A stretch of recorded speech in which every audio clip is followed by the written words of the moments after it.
বাংলাদেশ থেকে যারা বিদেশে যেতে চাও, বিশেষ করে স্টুডেন্ট ভিসায় যেতে চাও, তাদের প্রথম কাজ কি?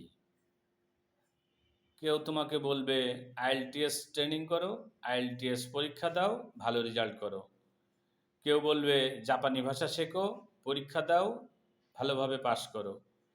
কেউ বলবে কোরিয়ান ভাষা শেখো, ল্যাঙ্গুয়েজ কোর্স করো, এক্সাম দাও, সে দেশে পড়ালেখা করতে যাও। সবার আগে যে কাজটা করতে হবে, যে কোনো এক্সাম দেওয়ার আগে, যে কোনো কোর্স করার আগে, যখন তুমি সিদ্ধান্ত নিবা দেশের বাইরে যাবা, সেটা কাজের ভিসায় হোক, ঘুরতে হোক, পড়ালেখা করতে হোক, বিশেষ করে স্টুডেন্ট ভিসায় যদি যেতে চাও, তাহলে তোমার প্রথম কাজ হচ্ছে জন্ম নিবন্ধনের সাথে এনআইডি কার্ডের মিল থাকা, এনআইডি কার্ডের সাথে সার্টিফিকেটের মিল থাকা, সার্টিফিকেটের সাথে পাসপোর্টের মিল থাকা। অর্থাৎ তোমার যে ডকুমেন্টসগুলো আছে, NID card, birth certificate, passport এবং স্কুল বা একাডেমিক সার্টিফিকেট, এই প্রত্যেকটা সার্টিফিকেটে তোমার নাম, নামের বানান, বাবার নাম, বাবার নামের বানান, মায়ের নাম, মায়ের নামের বানান এনআইডি কার্ড অনুযায়ী হতে হবে। অর্থাৎ প্রত্যেকটা ডকুমেন্টসে সেম বানান, সেম তথ্য, সেম তারিখ লিপিবদ্ধ থাকতে হবে। প্রথম কাজ হচ্ছে ডকুমেন্টেশন চেক করা এবং সঠিকভাবে প্রসেস করা। যদি কোনোটার গড়মিল পরিলক্ষিত হয়, তাহলে ভিসা রিজেক্ট হবে। এজন্য তোমরা যারা বিদেশে যে কোনো ভিসায়, বিশেষ করে পড়ালেখার উদ্দেশ্যে যেতে চাও, যে কোনো কোর্স করবা, কোনো সমস্যা নেই। কিন্তু যখন চিন্তা করবা বিদেশ যাব, বাংলাদেশে কিন্তু বেশিরভাগ ক্ষেত্রেই ডকুমেন্টেশনে ভুল পাওয়া যায়।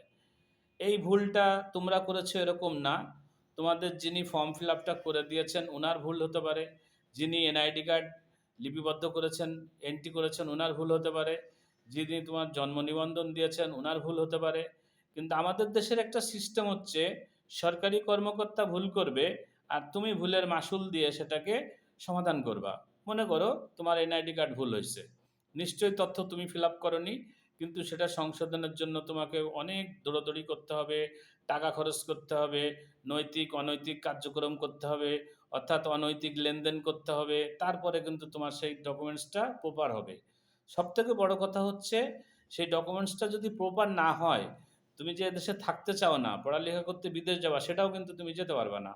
তাহলে তোমার সমস্ত ডকুমেন্টস একদম, যে 5টা বিশেষ ডকুমেন্টস, জন্ম নিবন্ধন, এনআইডি কার্ড, পাসপোর্ট এবং শিক্ষাগত সনদ যতগুলো আছে, প্রত্যেকটা তথ্যের মিল থাকতে হবে। তথ্যের মিল বলতে নামের বানান, বাবার নামের বানান, মায়ের নামের বানান, এগুলোর মিল থাকতে হবে। ভুল যেই করুক না কেন, ডাজন্ট ম্যাটার, তোমাকে সংশোধন করতে হবে এবং মিল থাকতে হবে। নিজের ডকুমেন্টস আগে নিজে চেক করবা, সমস্ত জায়গায় বানান একই রকম আছে কিনা, জন্ম তারিখ বা ঠিকানা একই রকম আছে কিনা।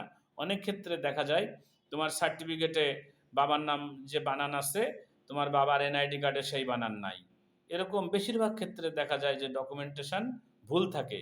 এগুলো যদি তুমি দেরিতে ফিল আপ করতে চাও, দেরিতে সমাধান করতে চাও, তাহলে অনেক বেশি দৌড়োদৌড়ি, অনেক বেশি হয়রানি তোমার হতে হবে।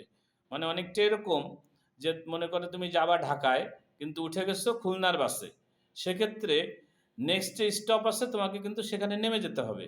তা না হলে কিন্তু তুমি অনেক দূরে চলে যাবা এবং সেখান থেকে আবার ফিরে আসতে হবে, আবার তোমাকে নির্দিষ্ট বাসে উঠতে হবে। সো ভুল যেখানেই তোমার পরিলক্ষিত হবে, সেখান থেকে দ্রুত সংশোধন করে নিবা। এটা হচ্ছে বিদেশ যাওয়ার তোমার প্রথম স্টেপ, যে তুমি অবশ্যই ডকুমেন্টসগুলো সঠিকভাবে, সঠিক তথ্য দিয়ে সংরক্ষিত করবা, আপডেট করবা।